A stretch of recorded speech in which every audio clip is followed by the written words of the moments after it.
abre nuestros oídos espirituales, que podamos recibir en esta tarde lo que tú tienes para cada uno de nosotros, Señor. Y por todo el servicio, Señor, te damos gracias, tú eres bienvenido, Espíritu Santo. Te damos a ti la honra, la gloria y toda la alabanza, y el poder y la majestad. Amén, amén y amén. Ahora sí, pueden sentarse. Como les digo, la clase se enfoca en el libro de Primera de Pedro, y una nación santa es de la cual vamos a estar hablando.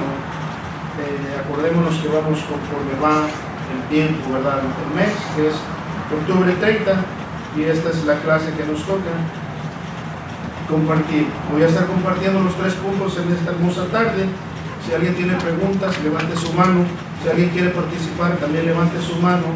Y si alguien, yo le digo que si puede participar, también me puede ayudar, ¿ok? Estamos en confianza, estamos en clases donde se pueden hacer preguntas, y si tienen alguna sugerencia también y duda, también aquí estamos para poder edificarnos, ayudarnos a través del conocimiento de la palabra de Dios. Vamos a entrar, ahora sí, dice Primera de Pedro, la verdad central: los cristianos somos ciudadanos del reino de Dios y vivimos de acuerdo a la ley de Cristo. El versículo clave, Primera de Pedro 2:9, mas vosotros sois linaje escogido, real sacerdocio, nación santa, pueblo adquirido por Dios, para que anunciéis las virtudes de aquel que os llamó de las tinieblas a su luz admirable. Y el punto número 1, el comentario bíblico, dice escogidos por misericordia.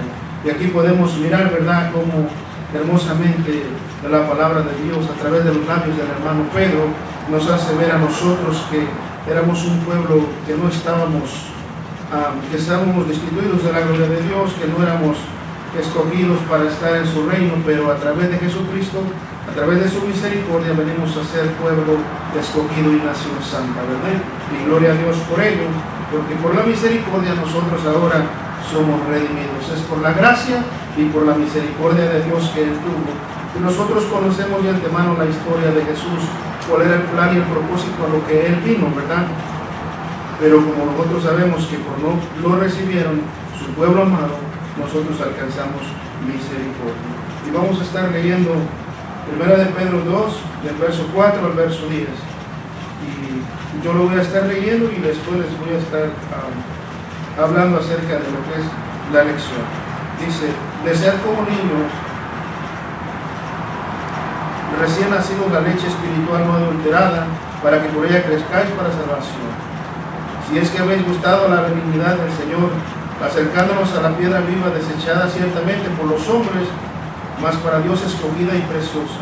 Vosotros también, como piedras vivas, sed edificados como casa espiritual y sacerdocio santo, para ofrecer sacrificio espiritual aceptable a Dios por medio de Jesucristo. Por lo cual también contiene la escritura: aquí, como mencionó la piedra, la principal piedra del ángulo, escogida, preciosa, que creyere en él no será avergonzado. Para vosotros pues, los que creéis en él creéis, él es precioso, pero para los que no creen, la piedra que los edificadores desecharon, ha venido a ser la cabeza del ángulo, y piedra de tropiezo y roca que hace caer. Porque tropiezan en la palabra, siendo desobedientes, a los cuales fueron también destinados. Mas vosotros sois linaje escogido, real sacerdocio, nación santa, pueblo adquirido por Dios, para que anunciéis las virtudes de aquel que os llamó de las tinieblas a su luz admirable. Vosotros que en otro tiempo no erais pueblo, pero ahora sois pueblo de Dios, porque en otro tiempo no habíais alcanzado misericordia, pero ahora habéis alcanzado misericordia. Y eso es de lo que estamos hablando, el enfoque también de lo que habla el apóstol Juan, ¿verdad? Juan el amado, en su primer capítulo, del versículo 1 al versículo 10, ahí podemos ver acerca de la historia de Jesús, cómo es que Él viene, ¿verdad? Y ahí habla que fue desechado, ¿verdad?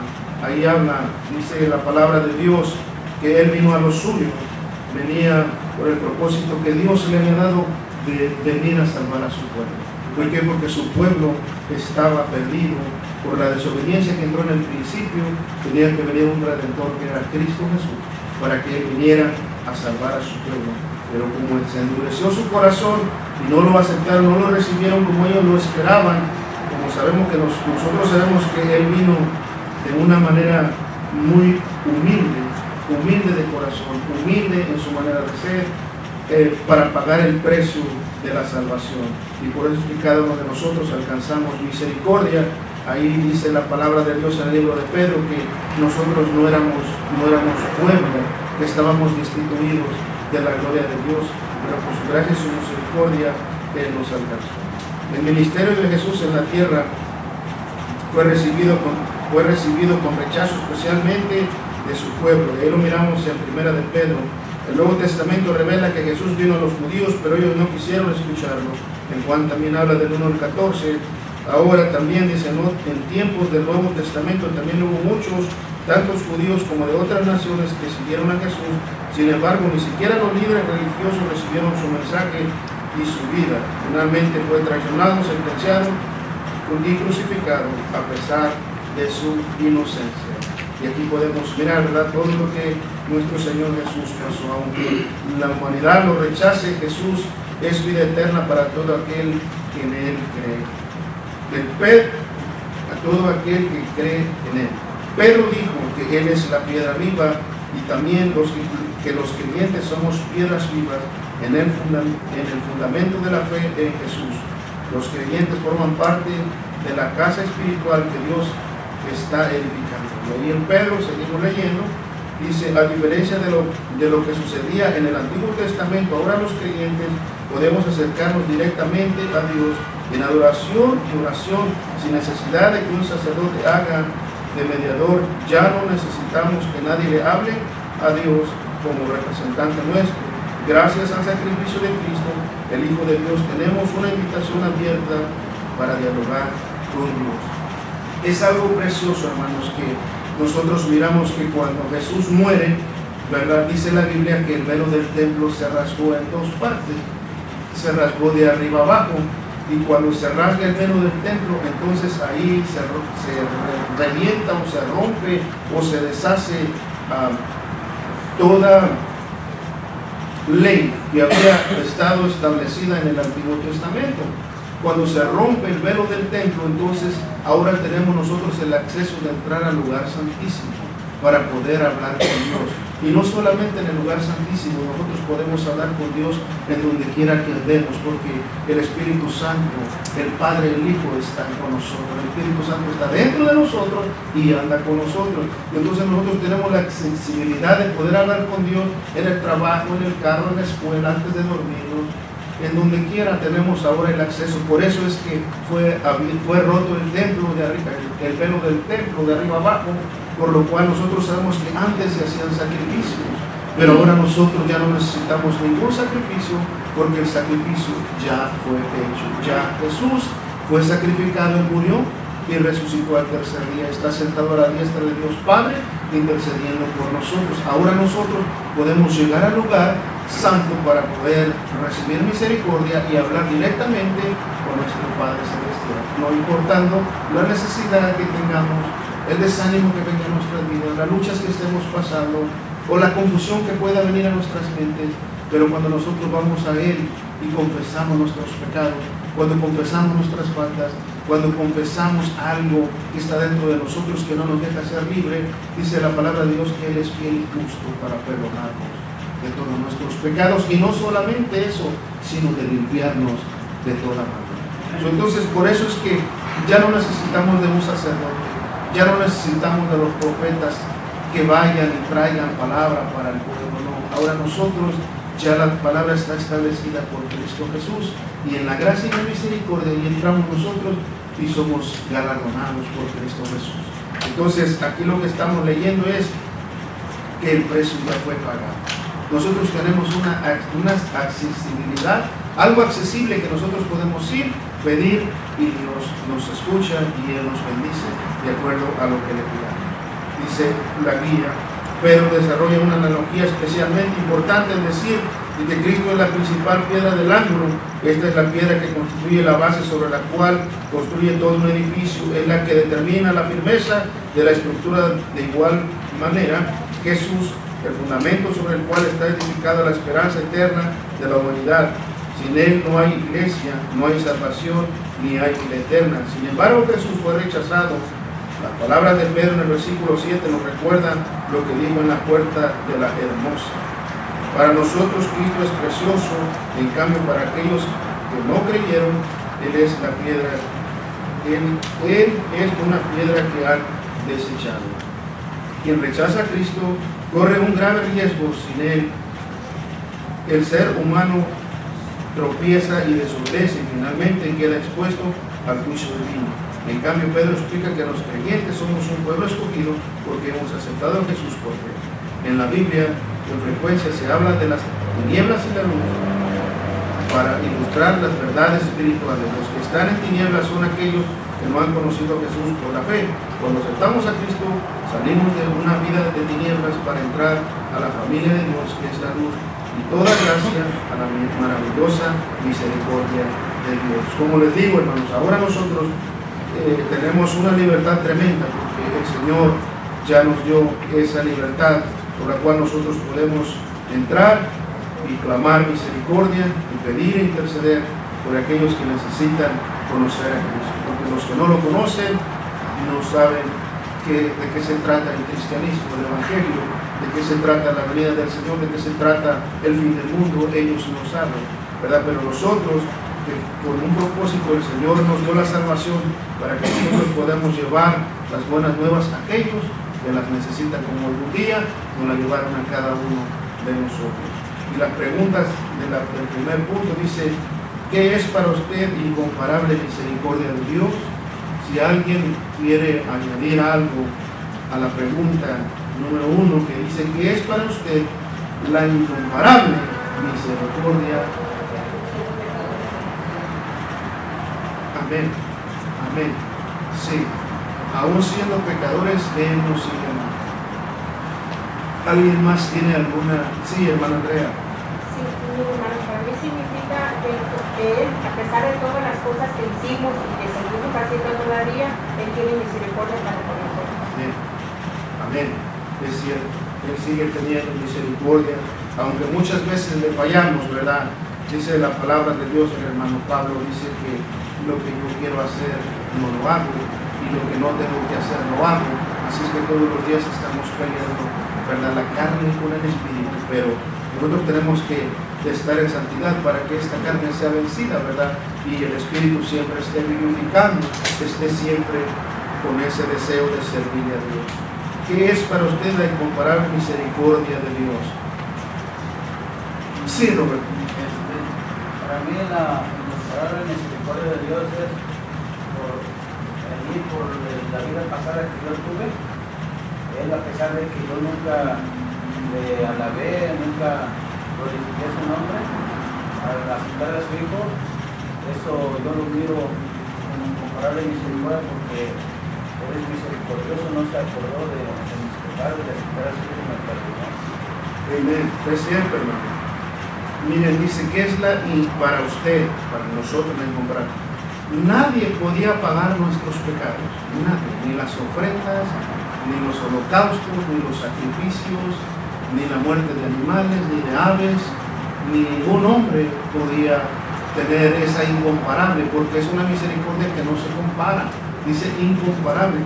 Entonces solamente a través de Dios, que miró a la humanidad y que había necesidad aquí, tuvo que enviar a su hijo, ¿verdad? Para redimir a cada uno de nosotros, porque como el pecado ya había entrado, entonces tenía que venir a juicio de Dios sobre la tierra por el pecado que había entrado. Pero ahí es donde entra la incomparable misericordia, porque esa misericordia nadie la puede hacer, ni aquellos que se hincan de rodillas, ni los que se golpean la espalda, ni los que se arrancan la piel, ni los que adoran. Esa no se compara a la misericordia de Dios que hizo por darnos la vida, aún aquellos que andan haciendo cosas que están velados, están cegados, que piensan que de esa manera es como pueden llegar a Dios o que Dios los puede perdonar. No. Ahora en estos días hay una celebración que se mira mucho, que andan queriendo celebrarle a San Judas, algo así, San Judas, ¿verdad? Algo así, yo nomás alcancé a mirar, pero es sobre San Judas, yo no sé qué, pero ni aún así, porque el precio ya fue pagado, ya no hay necesidad de sacrificio. Ahora nosotros los que conocemos la verdad, sabemos que ya el sacrificio ya fue, Ahora nosotros tenemos que presentarnos ante Dios aprobados, como obreros que no tenemos de qué avergonzar. Entonces, nada de lo que pase, de lo que se quiera hacer, ni de los que quieran compararse a Dios o a Jesús, nadie tiene esa incomparable misericordia. Solamente el Hijo de Dios, que Él vino para pagar el precio del pecado, para que nosotros no fuéramos al infierno. Ese era el pago de nosotros por la desobediencia, pero la misericordia incomparable es la que nos alcanza, y por eso aquí nos tienen, hermanos, en esta casa, para adorar y glorificar su nombre. ¿Por qué Pedro? La segunda pregunta, ¿por qué Pedro dice que los cristianos somos piedras vivas? ¿Alguien entiende por qué el hermano Pedro se expresa de esa manera y él habla que nosotros los cristianos somos piedras vivas? Porque Cristo es la piedra angular. Somos los seguidores de Cristo. Estamos viviendo aquí en la tierra. Somos piedras vivas porque creemos en Cristo y Él es nuestro Dios. Amén. Y somos edificados en Él, ¿verdad? Porque Él es la piedra angular, dice, ¿verdad? La delante. Padre, Hijo, Espíritu Santo, la piedra angular. Entonces nosotros, mirándolo espiritualmente, a través de la salvación, nosotros venimos a injertarnos en Cristo. Y todo lo que Cristo tiene lo ha dejado a su iglesia, que somos nosotros, ¿verdad? Y por eso Pedro, él habla de esta manera. Por eso es que nosotros somos piedras vivas, porque Él vive y está dentro de nosotros. Cristo Jesús, Espíritu Santo y Dios Padre están dentro de nosotros. Entonces, por eso nos llaman nosotros las piedras vivas. Y por eso también nosotros, como piedras vivas, tenemos que estar edificados en el fundamento que es Cristo. Que venga lo que venga, tribulaciones, persecuciones, angustias, desánimo, enfermedades, luchas, pruebas, estamos parados en la piedra, en la roca que es Cristo, y nada nos va a mover. No importa las tempestades que vengan a nuestras vidas, Él es fiel y justo, Él está intercediendo por nosotros. Dice la Biblia en el libro de Mateo capítulo 7, versículo 24, y aquel que me oye le compararé a esto, de aquel hombre que edificó su casa en la arena. Vinieron los vientos, vinieron las lluvias fuertes y la casa se derrumbó. Pero de esta manera, les estoy parafraseando, pero de esta manera lo compararé a un hombre que edificó su casa en la roca. Los mismos vientos, las mismas tempestades, las mismas pruebas vinieron, pero la casa no fue ruina. ¿Por qué? Porque estaba edificada en la roca, que es Cristo Jesús.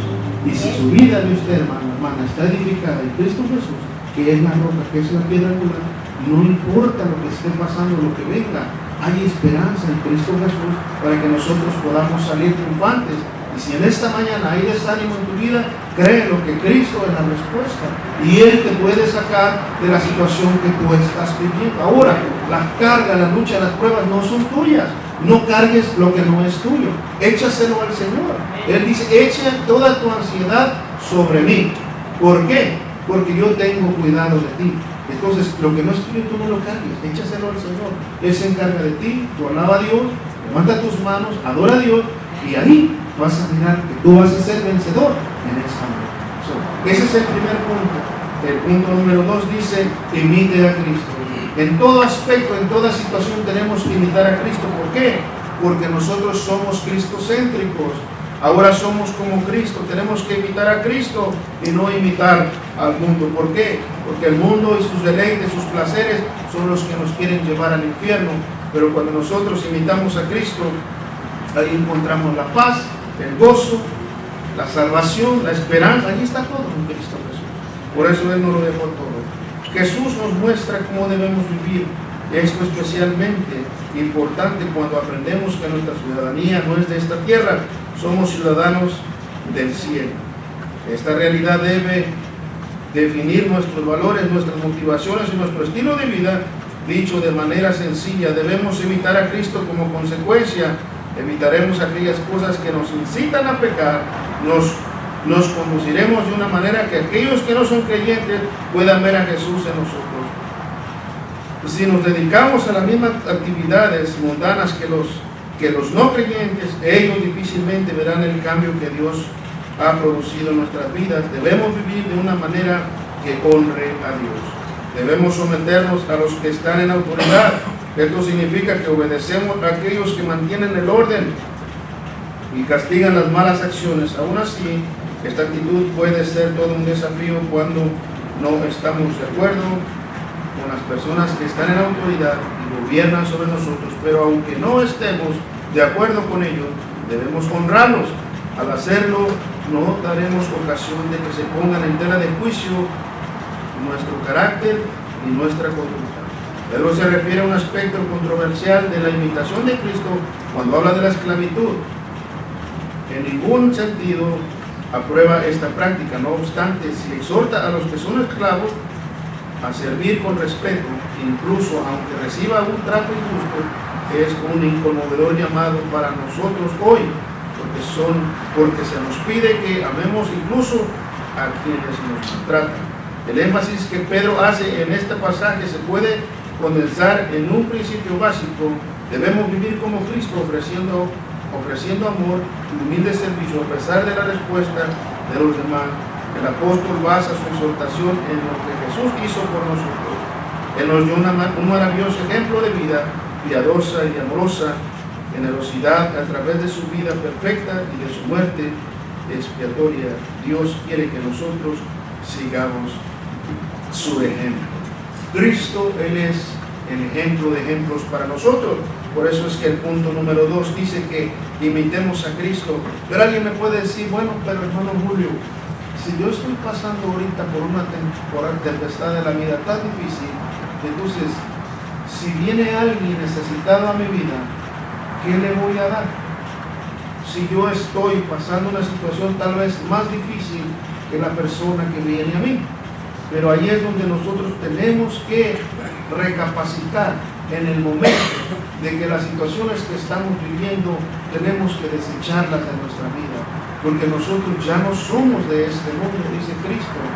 Nosotros somos peregrinos, estamos de paso aquí. Cristo, el Espíritu Santo y Dios Padre están dentro de nosotros. Ahora somos transformados, somos renovados. Pero vienen las luchas, las pruebas y nos quieren desanimar. Y nosotros, ¿cómo podemos aconsejar, hermano? En el momento que tú te sientas caído, el hermano Isaías, uno de los profetas, capítulo 1, versículo 14, 18, dice: venid a mí pronto, y estemos a cuenta. Pronto quiere decir que cuando tú te sientes que no estás bien, ve ante Dios y ve pronto y pide perdón. Y dice de tus pecados, si fueran rojos, vendrán a ser blancos, ¿verdad? Entonces nosotros tenemos que venir con ese pronto arrepentimiento. Cristo nos perdona al momento. Tenemos al Espíritu Santo y nos da el discernimiento de que nosotros no tenemos que andar cargando los problemas, las situaciones que vienen. Si vienen a nuestra vida, ¿por qué? Porque es necesario que vengan. Eso nos ayuda a madurar, a tener fe y a mantenernos firmes. Entonces, cuando nosotros desechamos todo eso, nosotros somos ejemplos, como dice Cristo. ¿Para qué? Para llevarle las buenas nuevas a aquel que viene y necesita escuchar de la palabra del Señor. Les voy a leer las preguntas rápido, todavía tenemos tiempo, y después si alguien quiere participar, es bienvenido. Dice la pregunta 1: ¿cómo podemos vivir de manera que otros vean a Jesús en nosotros? A ver, hermano Roberto.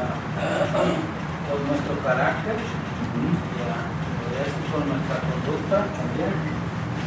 Con nuestro carácter, si, como dice usted, estamos nosotros con problemas, ¿verdad? Si viene alguien también buscando de uno, pues podemos hacer en el carácter como Cristo en el amor, porque como dice usted, lo de nosotros ya se lo dejamos al Señor. Y también en la conducta, pues dejando todo lo malo que teníamos antes, y eso refleja que es Cristo. Sí, hermano Roberto. Gracias, hermano. Sí, hermano. Pienso yo que la base está en los 10 mandamientos. Los 10 mandamientos que son si nosotros tratamos de vivir bajo las reglas de los 10 mandamientos, estamos viviendo de una forma que Cristo también quiere que veo. Y al vivir así, somos el ejemplo vivo de las cosas que Dios quiere. Y así podemos ayudar a otras personas también a hacer. Nosotros podemos ser un ejemplo de cómo nos puede Dios ayudar a esas personas a hacer bien. ¿Cómo podemos vivir de manera que otros vean a Jesús en nosotros? Bueno, una de las maneras bien importantes en nuestras vidas es nuestro testimonio. Donde quiera que nosotros nos paramos, reflejamos a Cristo. Cristo está dentro de nosotros y Dios sabe cuando hay necesidad donde nosotros nos paramos. Y siempre se da la oportunidad, se prepara una oportunidad para que nosotros seamos el espejo, ¿verdad? Y miren en nosotros la diferencia y pueda acercarse a una persona necesitada para que nosotros le demos una palabra de bien, una palabra de vida. Aunque nosotros estemos pasando situaciones difíciles, las fuerzas vienen del Señor. Y cuando vienen las fuerzas del Señor, entonces nosotros nos atrevemos a hablar. Y ahí es donde Dios obra de una manera misteriosa. Que como tú estás edificando a Él, tú mismo te estás edificando. ¿Por qué? Porque te dije hace un rato, parece que tú estás más caído que aquel. Pero cuando tú estás hablando palabra de Jehová, esa palabra está cayendo en buena tierra. Y darte cuenta, tú también te estás alimentando. Entonces, estás sanándote a ti y estás sanando a aquel. Y así es como trabaja. Por medio de nuestro testimonio es un ejemplo bien tremendo de que nosotros somos la diferencia de la gente que nosotros podemos mirar. Y a donde quiera que vayamos, a donde quiera que nos encontremos, vamos a encontrar la necesidad de que alguien necesite escuchar eso. ¿Verdad que así es? Nuestro testimonio tiene un impacto tremendo. Ahora, tenemos que permanecer en él. Si decimos que somos cristianos, tenemos que permanecer en él, como Cristo es, porque dice, imite a Cristo, en muchos aspectos, y si yo puedo decir en todos, tenemos que imitar a Cristo. Ahora, nosotros acordémonos que todos los días confrontamos contra las acechanzas del diablo. Por eso es que tenemos que estar siempre listos para poder expulsar, echar fuera, desafiar todo lo que pueda venir. Y si no viene un necesitado y viene a nosotros uno que está lleno de demonios, también estamos listos, porque Él está dentro de nosotros y nosotros tenemos la palabra, el poder y la autoridad para echar fuera todo espíritu inmundo que quiera atacar a las personas y hacerlos libres en el nombre de Jesús. Entonces, ibas a decir algo. Una de las cosas importantes también es bajo la alianza de la unción del Espíritu Santo, porque desafortunadamente en el cristianismo llegamos a aprender cómo actuar como cristianos, ¿verdad? Pero es algo, en una palabra se puede decir, es como una hipocresía muchas veces, porque actuamos, sabemos cómo hacerlo, pero la cosa es la permanencia. Estás hablando de la permanencia de hacerlo siempre, porque si una persona me mira ahorita y yo tengo o reacciono como un cristiano verdadero y la semana que viene me vuelve a mirar y me mira que actúe como uno de los del mundo, entonces ahí es donde viene confusión en ellos, porque cuando es una actuación no permanece, o sea, hay un límite, porque lo estamos haciendo con la actuación, pero cuando es algo genuino que el Espíritu Santo dentro de nosotros nos está guiando, nos está dando, es algo permanente, algo que se mira todo el tiempo y que impacta, porque para el impacto de los de afuera y de nosotros también, y a Jesús mismo se lo hicieron, cuando lo estaban juzgando, le dice, ¿cuál de estas cosas buenas que hice te vas a juzgar? Por eso no te vamos a juzgar, y te vamos a juzgar porque tú dijiste que eres hijo de Dios, pero por las cosas buenas no lo juzgamos, igualmente nosotros, por lo bueno que hacemos no nos critican, no nos admiran, sino por lo malo. Podemos hacer 1000 cosas buenas, pero con una mala nos derrimos. Entonces ahí es donde está la importancia de que el Espíritu Santo sea. Por eso es que somos guiados por el Espíritu, porque Él es perfecto. El Espíritu Santo es Dios, ¿verdad? Dios Padre, Dios Hijo y Dios Espíritu. Pero por medio del Espíritu Santo nosotros somos guiados para hacer las cosas que Jesús envió y dejó para que nosotros le hiciéramos. La segunda pregunta es parte de lo que estamos contestando. Dice, ¿qué nos enseña 1 de Pedro 2, del 11 al 20, acerca de la libertad cristiana? O sea, de que nosotros, que somos hijos de Dios, de que nos mantenemos firmes, de que nos mantenemos haciendo las cosas, o sea, tenemos la libertad para adorar a Dios, tenemos la libertad para hablarle a la gente, no tenemos nada que nos estorbe, que a nosotros nos amenacen de no poder llevar las buenas nuevas de salvación. Estamos en un país donde todavía, gracias a Dios, podemos nosotros llevar las buenas nuevas de salvación. Y acerca de la libertad que el hermano Pedro habla, esa es la libertad con la que Jesucristo nos hizo salvos, ¿verdad? Y poder llevar a la gente a los pies de Cristo. punto número 3, dice pastorear, servir y permanecer firmes. Ese es el punto número 3. Seguimos hablando de Pedro, primera de Pedro capítulo 5, del versículo 1 al versículo 11. Dice así, del 1 al 11. Ruego a los ancianos que están entre vosotros, yo anciano también con ellos y testigo de los padecimientos de Cristo, que soy también participante de la gloria que será revelada. Apacentar la grey de Dios que está entre vosotros, cuidando de ella, no por fuerza sino voluntariamente, no por ganancia deshonesta sino con ánimo pronto, no como teniendo señorío sobre los que están en vuestro cuidado, sino siendo ejemplo de la grey. Y cuando aparezca el príncipe de los pastores, vosotros recibiréis la corona incorruptible de gloria. Igualmente, jóvenes, que están sujetos a los ancianos, y todos sumisos unos a otros, revestidos de humildad, porque Dios resiste a los soberbios y da gracia a los humildes. Humillaos pues bajo la poderosa mano de Dios, para que los exalte cuando fuere el tiempo, echando toda vuestra ansiedad sobre Él, porque Él tiene cuidado de vosotros. Sed sobrios y velad, porque vuestro adversario el diablo, como león rugiente, anda alrededor buscando a quien devorar, al cual resistid firmes en la fe, sabiendo que los mismos padecimientos se van cumpliendo en vosotros, en vuestros hermanos y en todo el mundo. Mas que el Dios de toda gracia, que nos llamó a su gloria eterna en Jesucristo, después de que ya hayas padecido un poco de tiempo, Él mismo os perfeccione, afirme, fortalezca y establezca. A Él sea la gloria y el imperio por los siglos de los siglos. Amén. Vamos a leer la guía. Dice: la imagen del pastor y el rebaño que se describe en Pedro 5, del 1 al 4, nos ayuda a entender lo que Dios define como un buen liderazgo espiritual. El buen líder es amoroso, está atento a su rebaño y se mantiene vigilante para proteger a las ovejas del peligro. Es un siervo generoso en vez de un personaje déspota que solo busca propio beneficio. La tarea de guiar espiritualmente a los nuevos creyentes a una importante labor, sin orientación y apoyo, el novato en la fe podría alejarse del Señor al enfrentar persecución. El líder no debe descuidar esta responsabilidad, tampoco debe buscar el reconocimiento de quienes están a su cargo. El reconocimiento y los logros los dará el Señor en su gloria. La corona que Pedro menciona es un galardón eterno, a diferencia del reconocimiento terrenal que se llena de polvo y pierde su brillo. Enseguida Pedro dirige a los jóvenes al llamado a una humilde sumisión. Les pide a quienes son jóvenes en edad y en experiencia espiritual que se sometan a los que tienen más de edad o experiencia que ellos. Pedro insiste que los cristianos debemos seguir el ejemplo que Jesús les dio a sus discípulos, la sumisión tanto al Señor como a nuestros mayores.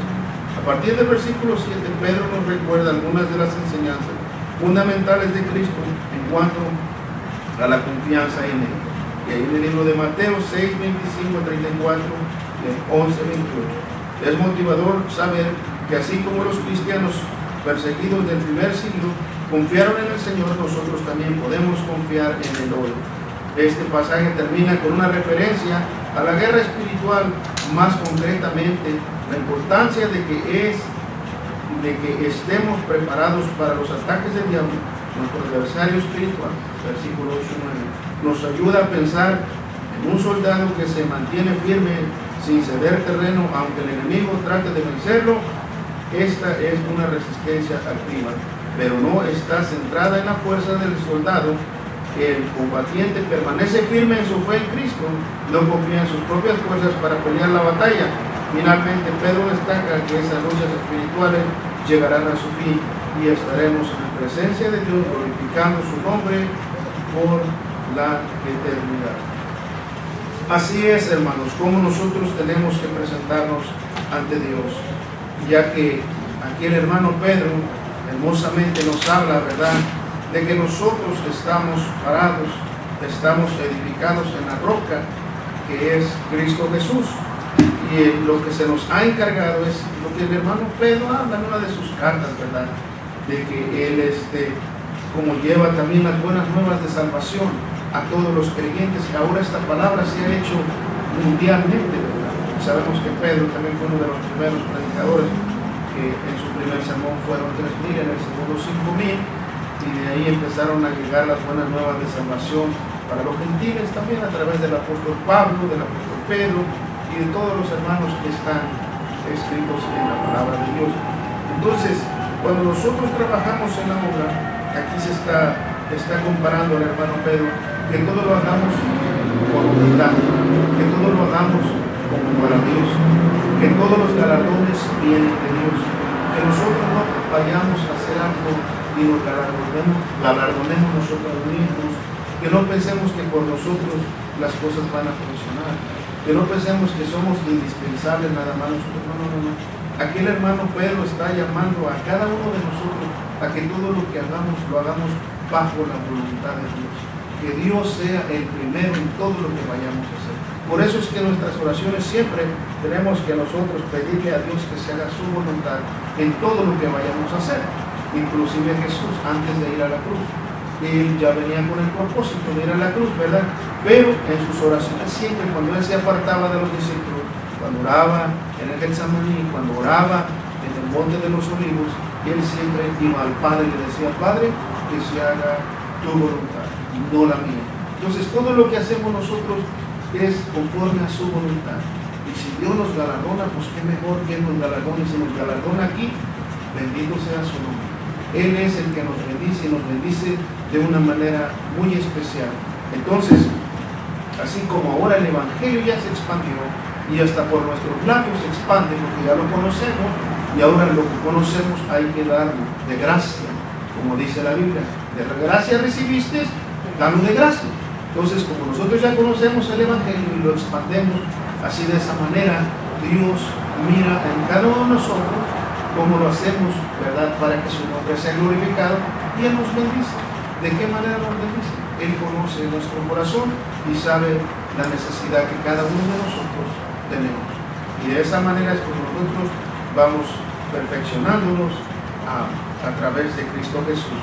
Y ese era el punto número 3, dice pastorear. Cuando habla de pastorear, hermano, nosotros a través de Cristo Jesús todos somos enviados para llevar las buenas nuevas. ¿Y qué es pastorear? Pues es llevar las buenas nuevas a la grey, es llevar las buenas nuevas a aquel que está necesitado. O sea, el pastorear, como se refiere aquí, está hablando aquel que lleva la palabra, no está hablando aquel que se para atrás del estrado, del púlpito, porque a nosotros el llamado es para todos, por tanto ir, dice, ¿verdad? Y hacer discípulos a todas las naciones. Entonces el pastorado cae de todos nosotros, pero también habla de los ministerios que Él nos dejó a través del apóstol Pablo, ¿verdad?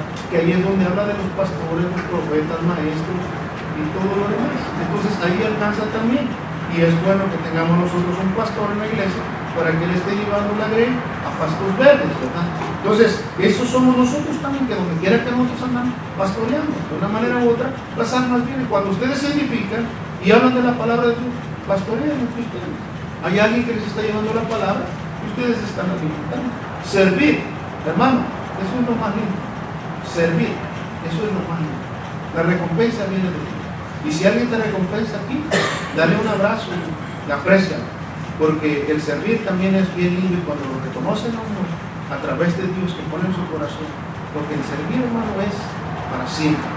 Si ya estamos, Jesús sirvió, a eso vino. Yo no vine a ser servido, ¿verdad? Jesús dijo, yo vengo a servir. Entonces Él dio todo. Él le lavó los pies a sus discípulos, Él caminó con sus discípulos, Él los enseñó a trabajar, a caminar, a andar como Jesús quería. Entonces, para nosotros eso es lo mejor, y permanecer firmes. ¿Firmes en qué? En la palabra que es Cristo Jesús. Entonces, hermanos, gracias le damos a Dios por esta enseñanza tan linda. 30 segundos, vamos a levantar la ofrenda. Allá lo que el Señor enfatizó muy concretamente, y eso es principal para todos nosotros, es que cuando hacemos algo para el Señor y aún así digamos que somos siervos inútiles, porque hicimos lo que se nos dijo que hiciéramos. Eso nos ayuda mucho a que de lo que habla el hermano Pedro, que no se nos levante de egoísmo, como eso, ¿verdad? Porque solamente hacemos porque Él nos dijo que hiciéramos, porque sin Él nada somos, nada podemos, que nada sabemos. Entonces no viene de Él, y nosotros solamente hacemos lo que Él nos dice, aún si estamos haciendo lo que Él nos dice. dice. Ahora, si no hacemos lo que nos dice, somos peor. Ya. So, tenemos que hacer todas las cosas como para el Señor.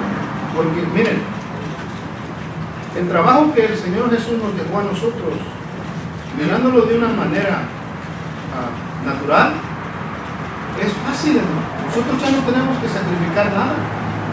Ya el sacrificio perfecto lo hizo Cristo. Él hizo un sacrificio.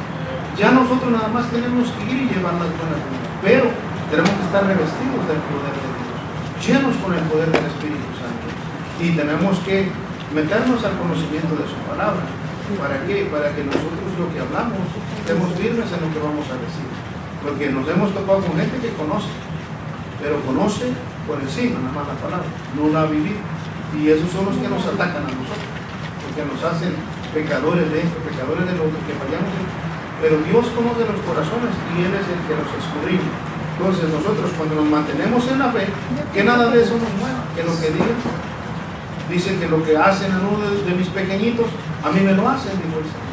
Entonces nosotros nos mantenemos firmes y el nombre del Señor sigue siendo glorificado. Entonces tenemos que aceptar a Cristo como Él es, en todo aspecto, en toda circunstancia, en toda situación de nuestras vidas, porque Él ya pagó el precio y ahora nosotros ya tenemos esa libertad de entrar y alabarle y adorarle y entregarle todas nuestras cargas a Él.